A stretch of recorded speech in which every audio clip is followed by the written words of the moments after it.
எல்லோருக்கும் வணக்கம். நான் தேவேந்திர குல வேளாளர் எழுச்சி இயக்க தலைவர் கண்ணபுரான் பாண்டியன் பேசுகிறேன். புத்தக புரட்சியாளர் தம்பி தளபதி தீபக்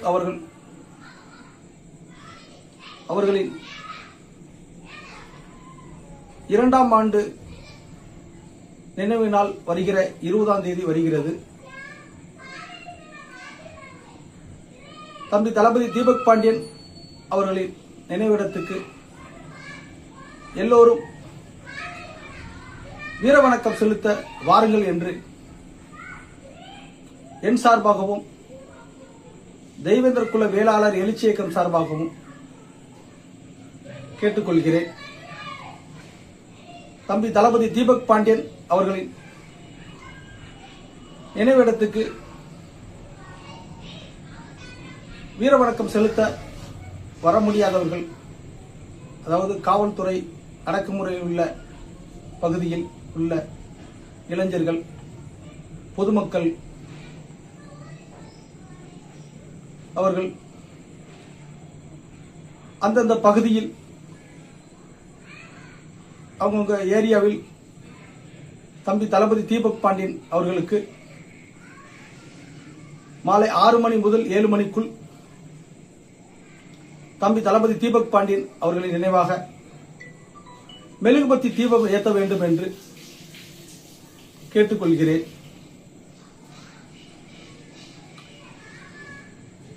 ஒரு நினைவஞ்சலி கூட நம்மளால ஒரு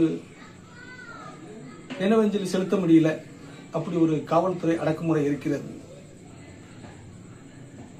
நமக்கு மட்டும்தான் இந்த அடக்குமுறையெல்லாம் கடுமையாக இருக்கிறது. ரொம்ப கஷ்டமாக இருக்கிறது. மானாமதுரை ஊரை சேர்ந்த காவல்துறையால் அடித்து படுகொலை செய்யப்பட்ட தம்பி ஆகாஷ் எலிசன் அவர்கள் இறந்து இன்றோடு 65 நாள் ஆகிறது. அவருடைய இறப்புக்கு இந்த பத்திரிகைகளும் ஊடகங்களும் அரசியல் கட்சிகளும் பெருசாக ஒரு இந்த அரசுக்கோ காவல்துறைக்கோ பெருசாக எதிர்ப்பு தெரிவிச்ச மாதிரி தெரியல. ரொம்ப வருத்தமாக இருக்கிறது. சாத்தாங்குளத்தை சேர்ந்த ஜெயராஜ் பெனிஸ் அவர்களை காவல்துறை அடித்து படுகொலை செய்யப்பட்ட போது இந்த ஊடகங்கள், பத்திரிகைகள், அரசியல் கட்சிகள், அமைப்புகள் எல்லாம் ஒற்றுமையாக நின்னது. அதே மாதிரி சிவகங்கை மாவட்டம் மாடப்புறம் ஊரை சேர்ந்த அஜித்குமார் அவர்களை காவல்துறை அடித்து படுகொலை செய்யப்பட்ட போது அரசியல் கட்சிகள், ஊடகங்கள், பத்திரிகைகள், அமைப்புகள் எல்லாரும் ஒற்றுமையா இருந்தாங்க. ஏன் ஆகாஷ் எலிசனுக்கு மட்டும் இப்படி ஒரு யாருமே குரல் கொடுக்க மாட்டேங்கிறீங்க?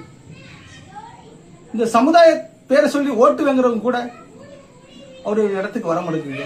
ரொம்ப கஷ்டமா இருக்கிறது. அப்படி இருந்தும்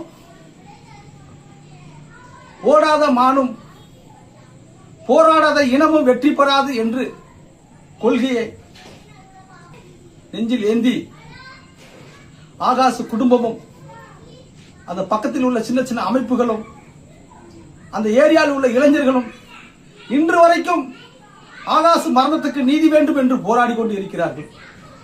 அவங்களை நினைத்தா எனக்கு ரொம்ப பெருமையாக இருக்கிறது.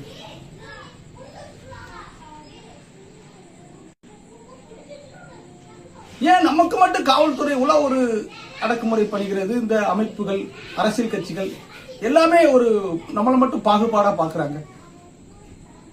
இதெல்லாம் ஏன நம்ம எஸ்சி இருப்பதனாலதான்.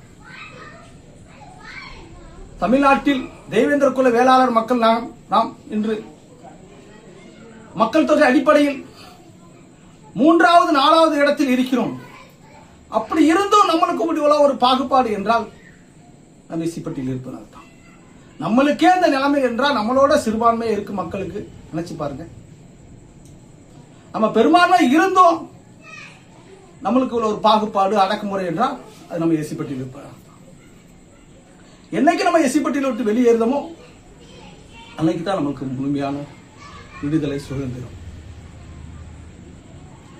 சமூக நீதி போராளி, ஏழைகளின் தோழர், பாட்டாளிகளின் தலைவர் மாவீரன் பசுபதி பாண்டியன் அவர்களின் வாழ்நாள் கோரிக்கை எஸ்சி பட்டியலிருந்து வெளியேற வேண்டும் என்று தம்பி தளபதி தீபக் பாண்டியன், மாவீரன் பசுபதி பாண்டியன் அவர்களின் கொள்கையை நெஞ்சில் சுமந்து சமூக பணி ஆற்றியவர். அவருடைய நினைவு நாள் வருகிற 20ஆம் தேதி வருகிறது. எல்லோரும் தம்பி தளபதி தீபக் பாண்டியன் அவர்கள் நினைவிடத்துக்கு வீரவணக்கம் செலுத்த வாருங்கள் என்று கேட்டுக்கொள்கிறேன். நன்றி, வணக்கம்.